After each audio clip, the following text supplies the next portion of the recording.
Hey guys, last video में हमने बात करी थी प्रेगनेंसी के फर्स्ट ट्राइमेस्टर के बारे में और आज हम बात करने वाले हैं सेकंड ट्राइमेस्टर के बारे में। तो सेकंड ट्राइमेस्टर मेरे लिए तो ईजीएस्ट था और सेकंड ट्राइमेस्टर की सबसे प्यारी बात ये होती है कि उसमें बेबी मूवमेंट्स पता चलने लग जाते हैं। तो आप लिटरली फील कर सकते हो कि आपका बेबी कब मूव कर रहा है, कब रोल कर रहा है, कब हिकअप्स ले रहा है।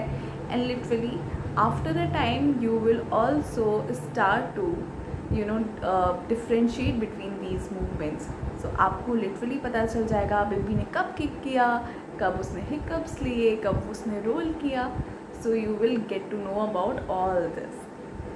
अब आपका बेबी बम्प भी ग्रो करने लगता है and you can finally see it coming out. You have started putting on weight already and आपका प्रेगनेंसी ग्लो भी आना चालू हो जाता है फेस पे। आपके बाल पहले से बहुत अच्छे हो जाते हैं because all the nutritions, all the supplements that you were taking, अब वो आपके ऊपर असर दिखाना भी चालू कर देते हैं। मेरा तो नौजिया भी पहले से बहुत बेहतर हो गया था। सो बाय 4th मंथ मेरा नौजिया काफ़ी हद तक सही होने लग गया था एंड बाय 5th मंथ मेरा नौजिया बहुत ही ओकेजनल हो गया था। सो इट्स लाइक वीक में एक बार, और उसके बाद तो इट वाज लाइक ऑलमोस्ट कभी कुछ ऐसा लग रहा है अजीब सा तभी ऐसे वॉमिटिंग एंड ऑल होती थी। Otherwise it was quite okay. But अभी भी मेरे को इवनिंग में थोड़ा सा थक जाती थी और टायर्ड फील करने लग जाती थी। तो वो चीज़ें तो अब थ्रू आउट दी प्रेगनेंसी रहती हैं। बट आप काफ़ी बेटर फील करने लगते हो फर्स्ट ट्राइमेस्टर से। कुछ लोग के साथ ऐसा नहीं भी होता, कुछ लोगों के लिए पूरा प्रेगनेंसी का जो सफ़र होता है वो थोड़ा सा टफ होता है। But most of the people starts to feel better in second trimester.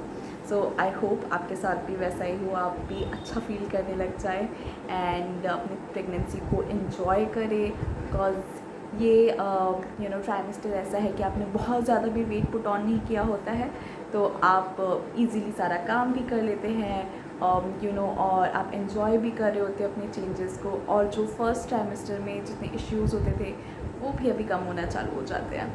तो या आई होप जैसे मेरे लिए थोड़ा बेटर हो गया था सेकेंड ट्राइमेस्टर, आप लोग के लिए भी हो जाए। अब कुछ बातें जो आपको सेकेंड ट्राइमेस्टर में ध्यान रखनी है, जो चीज़ें आपकी डॉक्टर्स भी आपको बताएगी। फर्स्ट ऑफ ऑल अल्ट्रासाउंड्स होंगे, वैक्सीनेशन होगा आपका। सो वैक्सीनेशंस होते हैं मोस्टली टिटनेस का, फ्लू का, एंड अगर आपका ब्लड ग्रुप नेगेटिव है तो एंटीबॉडी का। सो मुझे जो लगे थे, मुझे टिटनेस का लगा था और एंटीबॉडी का लगा था। मुझे फ्लू का इंजेक्शन मेरी डॉक्टर ने तो नहीं दिया था, बट आई थिंक लगते हैं। तो आप अपनी डॉक्टर से कंसल्ट कर सकते हो कि कब लगवाना है, कैसे करना है। देन अल्ट्रासाउंड्स होते हैं बेबी का ग्रोथ देखने के लिए। तो आप ये भी बोल सकते हो फर्स्ट ट्राइमेस्टर के एंड में और सेकेंड ट्राइमेस्टर आपका स्टार्ट होने से जस्ट पहले 11th to 13th वीक के बीच में। मोस्टली डॉक्टर्स 12th वीक में करवा लेते हैं इसीलिए।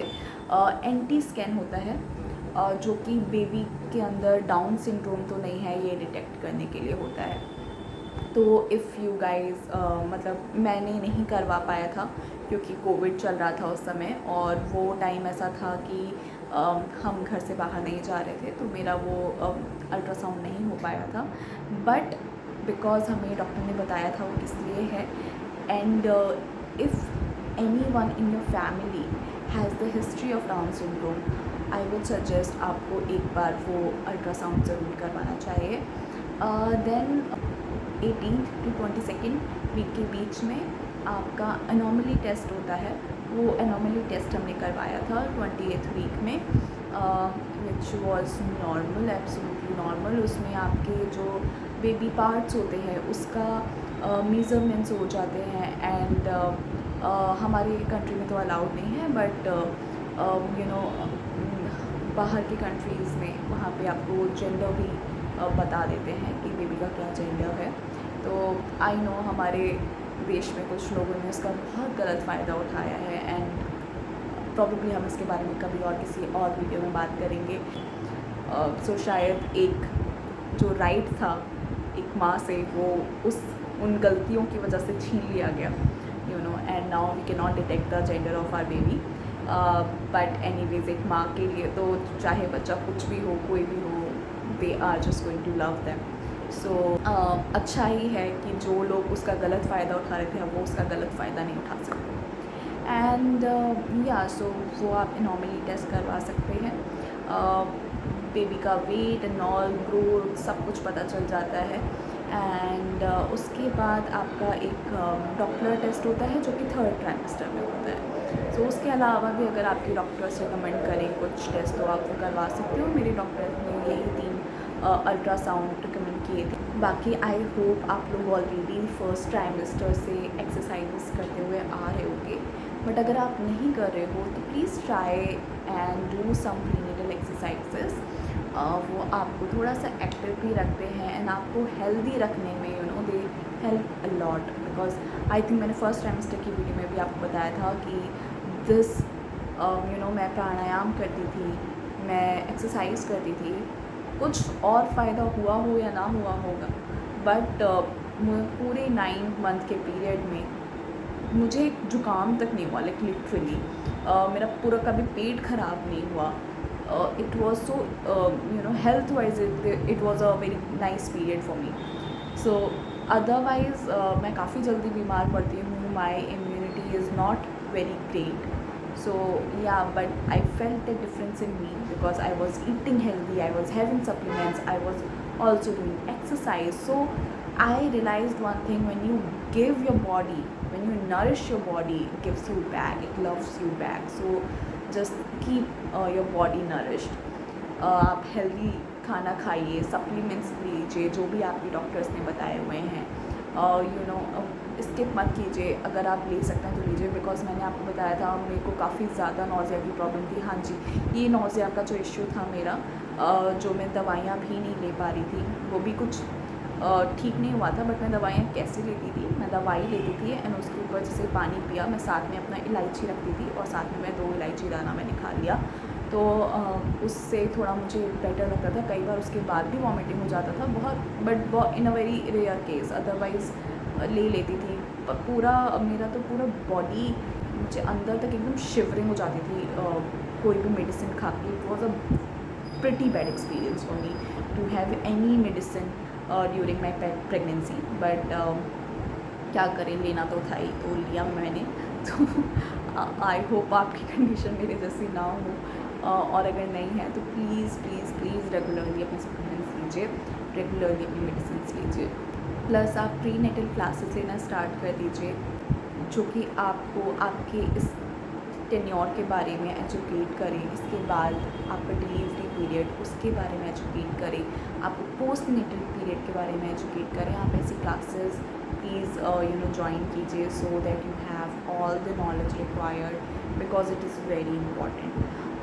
हम ज़्यादातर अपनी माँओं से बात करते हैं, बड़ों से बात करते हैं, बट आई वुड सजेस्ट आप अपनी फ्रेंड्स से भी बात कीजिए. ऐसे लोगों से बात कीजिए जो रिसेंटली प्रेग्नेंट हुए हों, जिनका रिसेंट प्रेगनेंसी एक्सपीरियंस हो, जो कि आपको आपके समय के अकॉर्डिंगली इम्पॉर्टेंट जानकारी दे सकते हैं. तो आप ऐसे लोगों से बात कीजिए. मतलब आई एम नॉट सेइंग आप अपनी माँ से बात मत कीजिए, बट आई एम सेइंग ऐसे लोगों से भी पूछिए, ठीक है. क्योंकि माँओं का एक्सपीरियंस तो भाई अलग ही है, वो तो सब कुछ ही है, तो उनसे तो पूछना ही पूछना है. बट प्लीज़ झिझकिए मत. ये मत सोचिए कि अरे यार इन्हें क्या पता होगा सॉर्ट ऑफ. तो जो आपके एज ग्रुप के लोग हैं उनसे भी कनेक्ट कीजिए, उनसे भी पूछिए कि उनका प्रेगनेंसी एक्सपीरियंस कैसा था, डिलीवरी एक्सपीरियंस कैसा था, पोस्ट डिलीवरी एक्सपीरियंस कैसा था. Because you need to now start preparing yourself for the post delivery period. मतलब मैंने अपने आप को प्रिपेयर नहीं किया था and it comes to you as a shock. So I don't want you to feel that way now that I am telling my story to you. I will discuss that as well. But आप जितना ज़्यादा हो सके उतना अपने आप को educate कीजिए, उतना नॉलेज गेन कीजिए, बिकॉज आगे जाके आपके बहुत काम आने वाला है. सो आप prenatal classes and postnatal prenatal classes लीजिए जिनमें आपको इन सारी चीज़ों के बारे में जानकारी दी जाए.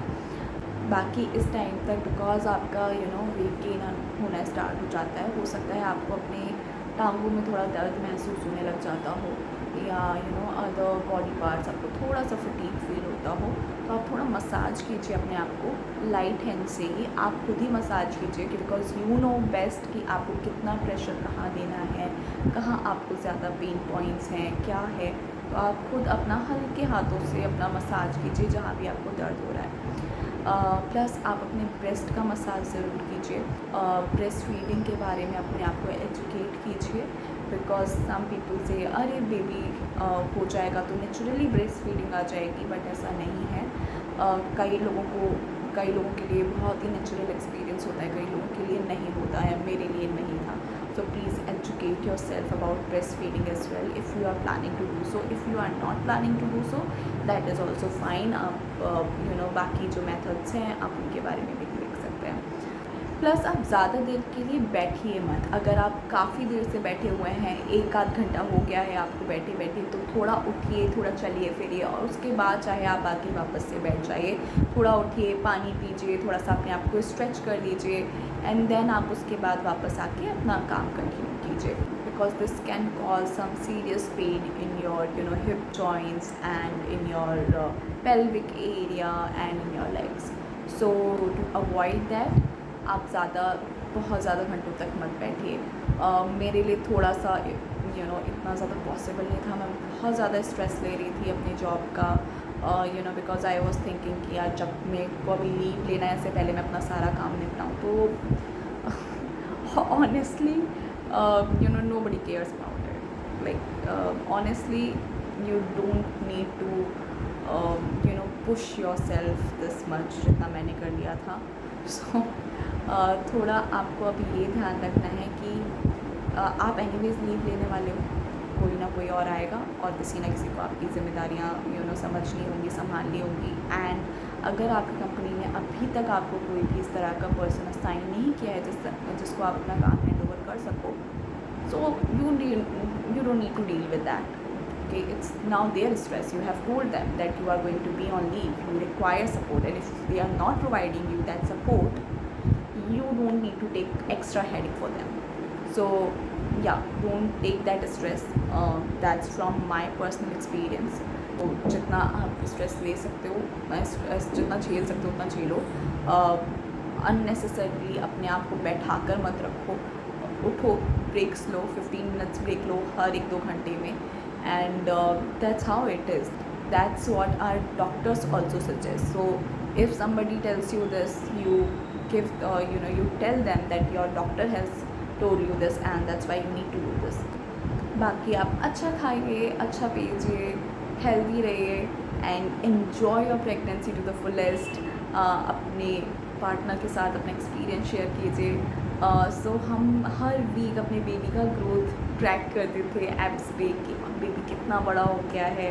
पहले he was like this small, and मेरी मम्मा ने उसका नाम चेरी रख दिया था जब वो चेरी साइज़ का हो गया था। एंड हम बिकॉज जिस वीक में वो चेरी साइज़ का हुआ था, we were like oh cherry आ रहा है, चेरी आ रहा है, चेरी आ रहा है।